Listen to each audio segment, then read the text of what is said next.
Hey everyone, welcome to The Bold and the Beautiful.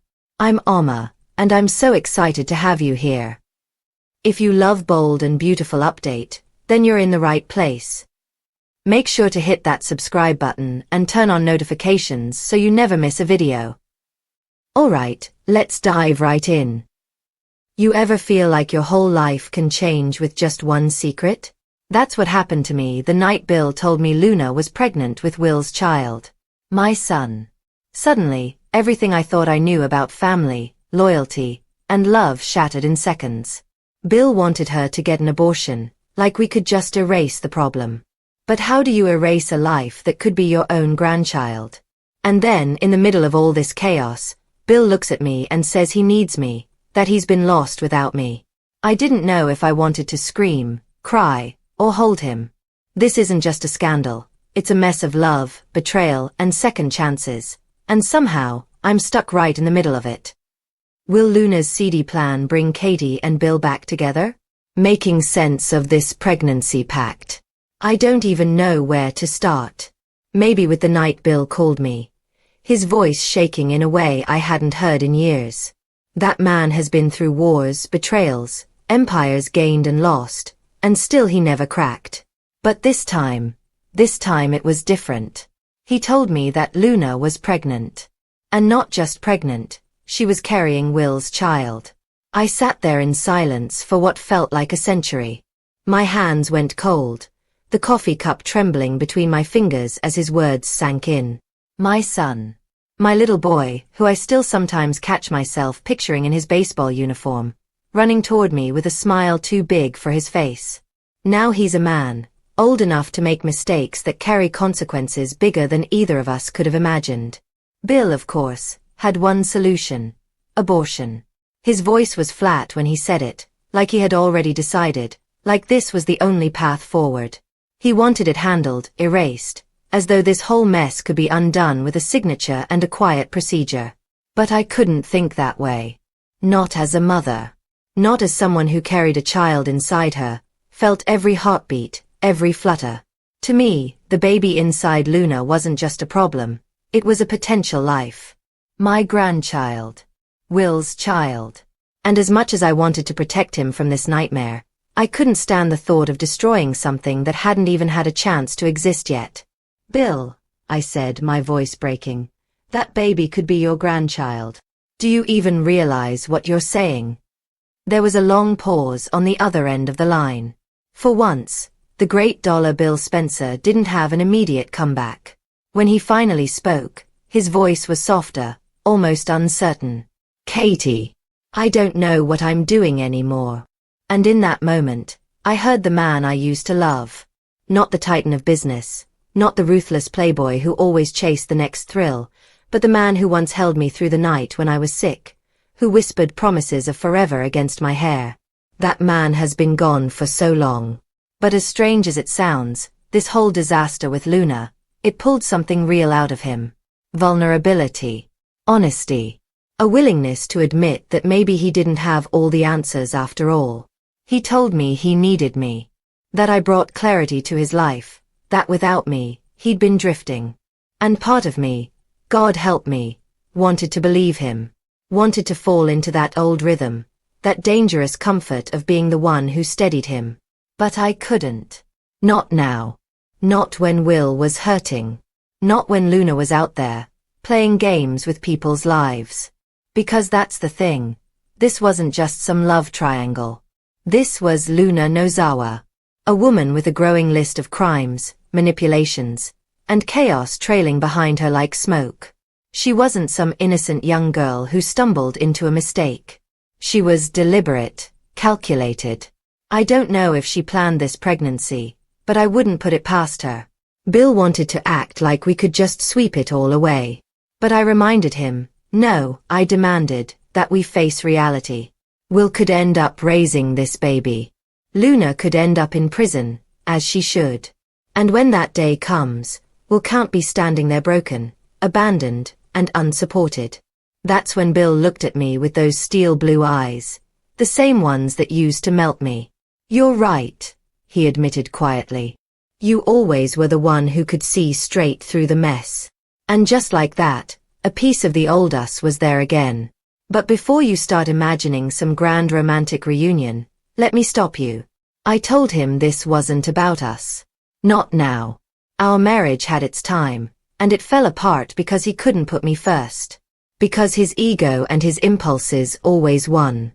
I wasn't about to forget that just because he suddenly remembered what it felt like to need me. Bill, I said firmly, this isn't about our marriage. This isn't about you and me. This is about Will. Our son needs us, both of us, and if we can't put him first right now, then we're failing him. He nodded, though I could see the disappointment flicker in his face. He wanted me to give him hope. He wanted me to tell him we'd find our way back. But I couldn't, not when the storm around us was still raging. Still, I won't lie. Working together, fighting together for Will. It reminded me of why we were once unstoppable. When Bill and I are on the same side, we're a force no one can touch. And maybe, just maybe, that's why this whole Luna mess scares me so much. Because it's not just threatening our son's future, it's dragging me back toward a man I swore I'd learn to live without. Meanwhile, Will is unraveling. He keeps insisting to Electra that he was manipulated, that Luna trapped him. And while I believe he didn't go looking to betray her, the fact remains, he did. He crossed a line, and now Electra's heart is shattered. That girl loved him. It was her first time. And to her, it meant everything. The weight of that crushes me. Because I know what it's like to give yourself to someone, believing in forever, only to discover that forever doesn't always mean what you think it does. Electra can't make a decision right now, and I don't blame her. She's caught between heartbreak and betrayal, between her love for Will and the reality of what he's done. And Will, my sweet reckless boy, he can't bear to let her go. I see it in his eyes. The desperation. The fear that he's lost her forever. He's clinging to her like she's his last chance at redemption. But here's the truth. No matter how much I want to protect him, no matter how much Bill and I want to shield him from the fallout, we can't. He has to face this. He has to take responsibility for what happened, whether Luna tricked him or not. Because that's what being a man means. After that late-night conversation with Bill, I couldn't sleep. I lay in bed staring at the ceiling, the shadows of the blinds striping the room in cold lines. My mind kept replaying everything, Luna's pregnancy, Will's shame, Electra's heartbreak, and the look in Bill's eyes when he told me he still needed me. Sleep wouldn't come. Instead, memories did. I remembered the night Will was born, the way Bill's hands trembled as he held him for the first time. He wasn't Dollar Bill Spencer in that moment. He was just a man, terrified and in awe of the tiny life we had created. He whispered promises into Will's hair that night, promises of protection, of always being there. And yet, here we were. The irony burned. Bill wanted to erase his grandchild before it even had a chance, all to protect Will from his own mistakes. But protecting isn't always the same as fixing. Sometimes, protecting means standing back and letting someone learn the hard way. That morning, I found Will at the kitchen table, his face buried in his hands, untouched cereal going soggy in front of him. He looked like a boy again, not the young man who'd been trying so hard to prove himself. His shoulders shook, and for a second, I thought he might cry. "Mom," he whispered, his voice cracked. "I didn't mean for any of this to happen." I sat down across from him, reaching for his hand. His fingers were cold, trembling. "I know," I told him softly. "But meaning isn't everything. Choices have consequences, Will. Even the ones we don't see coming." He looked up at me, desperation in his eyes. "Do you think Electra will forgive me?" My heart twisted. How could I answer that? Electra was a good girl, sweet and loyal, but she was also young, and young love cuts the deepest. First heartbreaks leave scars that never quite fade. "I think," I said carefully, "that forgiveness takes time. And it has to be her choice. All you can do is be honest with her, even when it hurts. Don't chase her with excuses. Just let her see who you really are." He nodded, but I could see he was holding on to hope that might never come. And then there was Luna. The mere thought of her made my stomach churn. I knew women like her, self-serving, manipulative, always calculating their next move. And now she had a weapon more powerful than anything, an unborn child. She would use that baby like a bargaining chip, and I hated myself for even thinking of an innocent life in those terms. That afternoon, Bill came over. He didn't knock, he never does. He walked right in like he still lived here, like the years of distance between us hadn't happened. Will quickly excused himself, muttering something about needing air. The moment he was out the door, Bill turned to me. "You were right," he said simply. "I can't force him. And maybe I shouldn't." I raised an eyebrow. "You've had a change of heart that fast?" He smirked, but it didn't reach his eyes. "Don't act so surprised. You always knew how to knock sense into me." I wanted to laugh, but the situation was too heavy. Instead, I crossed my arms and studied him. He looked tired, the lines around his eyes deeper than I remembered. For once, he didn't look invincible. "What if this is the thing that destroys him?" he asked suddenly. His voice dropped, almost a whisper. "What if this ruins our son?" Something inside me softened, because beneath all of Bill's bravado, that was the truth. He was scared. And when it came to Will, I couldn't deny that we were on the same team.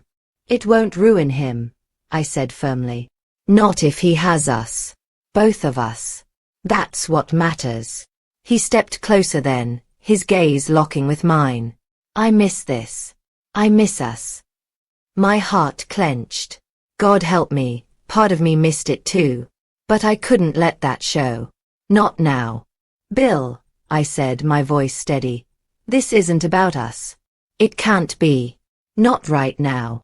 He nodded slowly, though disappointment shadowed his face. Still, I could tell he understood.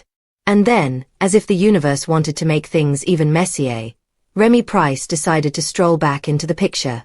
I hadn't seen him in months, not since the ugly business with his obsession over Electra. The entire Forrester family had been relieved when he finally disappeared, finding a new life to distract himself with. But Remy's kind of trouble never stays gone for long. I heard about his return through whispers first, Luna barging into his apartment, his so-called boyfriend sending her away, the strange confessions about why he stalked Electra in the first place. None of it sat right with me. And when I saw the look on Electra's face after she bumped into him in town, I knew exactly what was coming. Vulnerability. Confusion. Desperation. She was single now, or at least headed that way, and Remy was waiting in the wings like a vulture circling prey.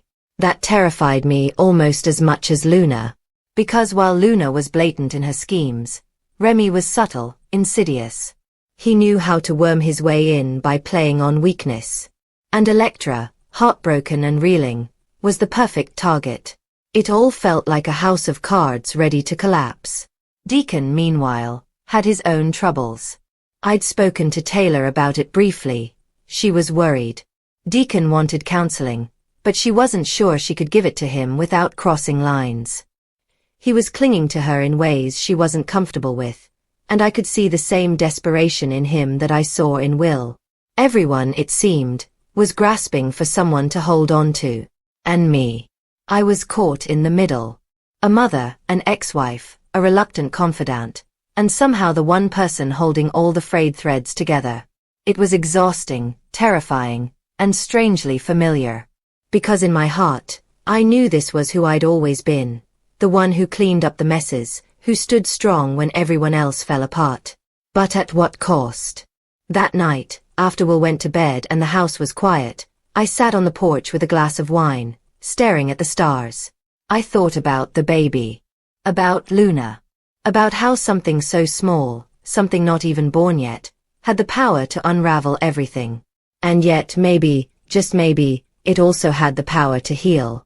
Bill and I had been broken for a long time, but working through this crisis together reminded me of the partnership we once had. Maybe it wasn't about rekindling romance. Maybe it was about rediscovering trust, about remembering that when it came to our son, we were unstoppable together. I didn't know what the future held. For Will. For Electra. For the baby. For me and Bill. But as I sat there under the quiet night sky, I realized something. Whatever came next, we would face it. And for the first time in a long time, I didn't feel completely alone.